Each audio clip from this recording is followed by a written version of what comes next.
Donc les ateliers Jovis, c'est une ébénienne historique qui a été créée en 1986 par Eric Jovis. C'est une entreprise qui travaille avant tout sur tout ce qui relève du monde de café, hôtellerie, restauration. Tout ce qui sort des ateliers est lié au fait d'accueillir et de partager. L'entreprise a été créée par son fondateur pour fabriquer des billards de compétition. Ça a fait la réputation de l'entreprise, elle a ensuite bifurqué parce que le billard était un petit peu moins à la mode. Ce qui me plaît beaucoup dans l'ébénisterie et ce qui sort des ateliers Jovis, c'est le fait de voir rentrer une matière première brute en amont et de voir sortir des choses qui vont avoir leur propre vie derrière, des choses magnifiques. Donc en fait, c'est ce rapport à la matière brute. Les compagnons la domptent, mais ils la respectent, ils travaillent avec, ils jouent avec, et ils en sortent quelque chose de magnifique qui va durer dans le temps parce qu'on n'est pas sur du produit de consommation.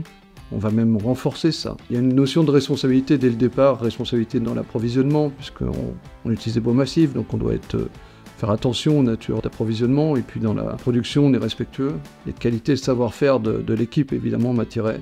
Il va y avoir un renouvellement de l'offre, en sachant que ce ne sont que des pièces uniques. Donc ça a une valeur. Un des objectifs de cette reprise, c'est de capitaliser sur cette valeur de l'unicité de notre fabrication.